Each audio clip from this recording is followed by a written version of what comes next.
Whether you like sandwiches or stars, there is a lot to see in Starfield in that 45-minute Starfield Direct. It was honestly incredible, and today we're going to go through 20 different details that you probably missed. Let's go! Let me know how many of these details you found yourself on your watch through the Direct. Whew, okay, there is so much in this Direct, and it's literally impossible to break down the whole thing, so we're just going to go through these 20 different details. I'm going to jump around a fair bit to different parts in the Direct, that sort of thing, so stick with me. Chapters and everything are here, but let's get into it. We're going to start with some planet things, and firstly, this biomes on planets, and if there is multiple biomes per planet. So we see pretty early on that surveying will bring up things like fauna and flora and resources that can be scanned, and there's a scan percentage per planet, very like a la similar to, No Man's Sky. You scan all the different creatures and things that you see on the planets. Now, it's also seen later in the surveys that there is a current biome section in some scans that can be, say, 0% or X amount of percent, depending on what they've scanned. And you can also see that certain creatures live in different biomes. So once you've scanned those creatures and learned more about them, you can see their temperaments as well as what resource they give, as well as the livable biomes that they do have. So whether there is different biomes on planets or not, we don't 100% know, but it does seem like it would be. And some planets, especially in some of those shots, you can see have different areas on them. So it does sort of make sense that if you can land anywhere on the planet, if you're landing on one side of the planet, it may be a different biome to the other.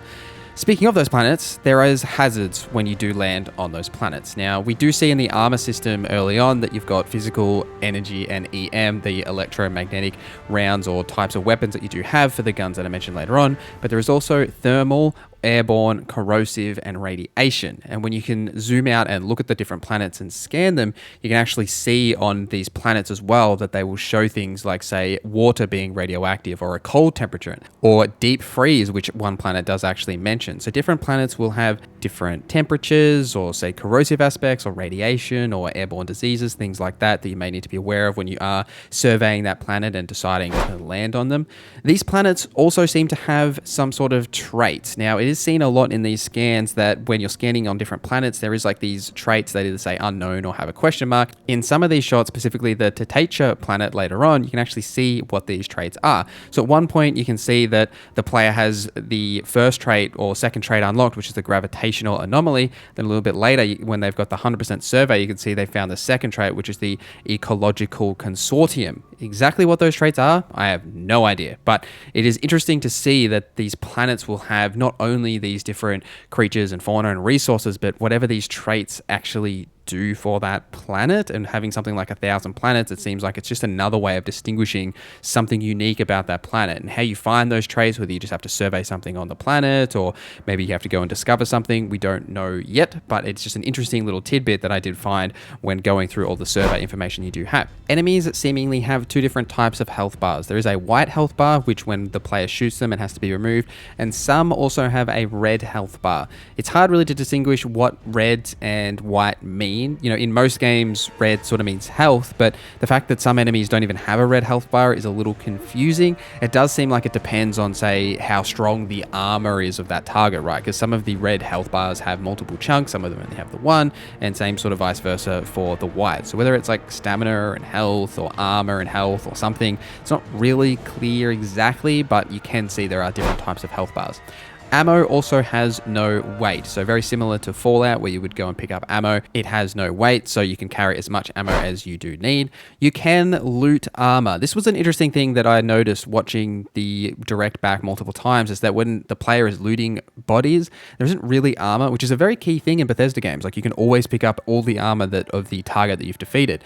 Now, it seems interesting. So there are a couple of shots where the player has like exploded the enemy or used like a big weapon to kill them, and they don't have any armor drops. But later on, there are multiple shots where the player will merely kill the target and a piece of armor drops from that, whether that be a helmet or just some general armor. There's a couple of times this happens. I'm really interested to know if this is like specific in that you have to merely kill the target to get a piece of armor, because say like, if you blow them up with a ballistic weapon, it sort of makes sense that like their armor is destroyed, right? So if you merely kill them, the armor isn't destroyed, you can take it. Or if it's just like that you can't loot everyone's armor anymore in Starfield, it's just like random drops that sometimes they will drop armor. I'm not really sure either or which one I prefer. Like, I'm not overly bothered for the most part in Bethesda games, other than like the early stages. I never really do anything with the armor that the enemies drop. Like, I mostly just like sell it, you know, like I'm not hugely worried if we don't loot all the armor from enemies. It's just an interesting tidbit, I thought. Speaking of those armor pieces, you can actually hide them. So you can hide your spacesuit in settlements. So say if you're, you know, in the city, or we also see a shot of a player in street clothes when they're in like a spaceship, and you can hide your helmet in breathable areas. So say if you're in cutscenes or you want to walk around in third person, you can avoid showing off that helmet. But there is plenty of different like outfits and spacesuits and different things to wear. We see a couple of shots of that throughout the direct. Different planet systems have level requirements. So we see multiple planet systems when the player does zoom out and they travel between these systems. Like we see Porime has level 30, Volii has level 5, and Linois, I don't know how to say these words, guys, but is level 45. So it seems like planets will have specific level requirements to get to them. And it is also shown that, you know, you need specific grav drive upgrades to get to certain planets. So there does seem to be some sort of progression between where in the galaxy you can go, also from your level, and then also from how your ship can actually get to those systems, right, from its grav drive. So it's going to be interesting to see a bit more about that, and, you know, how far in like the very reaches of space, if you can go all the way out, you know, what level requirements that's going to be and what sort of upgrades you need to actually just be able to get there. This one I wanted to include, even though it's not a direct detail, but there's a clear improvement between last year's like Starfield gameplay reveal we got and the shots that are very similar in this deep dive. Like just comparing, say, entering the Constellation base and the seeing things like Barrett and the Freestar Collective space, like the Akela City area, there is clear improvements in just like the overall graphical quality, the animations, and the character models from these areas. Like, I'm blown away by what has changed in this like 1 year since the game was, you know, discussed last year compared to this year. Hey, you're finally awake. You can seemingly change your character appearance after the initial character creation. On the character creation screen, it does say that biometric customizations can be changed later by visiting a genetics facility. It's also mentioned that you can seemingly start your own business by picking a certain background called diplomat in the character creation. So in the settled systems free market economy, almost anyone with the right skill set can open and run a successful business. So seemingly you will be able to start your own business in these settled systems. Interestingly, this background is actually different to the one that we saw in the gameplay reveal last year as well, and other things have changed as well. Say, for example, kid stuff, which when we did see extensively in the deep dive, we did see a brief snippet of that in the gameplay reveal last year, and that monetary value that you needed to give to your parents was 10% and it's now only 2%. So seemingly these backgrounds and traits are still, or were changing between the time we saw it last year and now, to either fix some of that balance or just change the way that they're sort of set up. It is interesting to see. The persuasion system is vastly different and very similar to, say, an Oblivion, where it seems like you will have different turns that you take and you say something, and that will either increase or decrease your persuasion level depending on whether that message that you've said is successful, and different conversation points will actually increase that bar more compared to others depending on, say, your background or traits may unlock different options as well. Contraband and smuggling is both mentioned and shown in the deep dives. When you enter the UC space, there is a wait for a scan pop-up where you do have to wait for your ship to be scanned for contraband.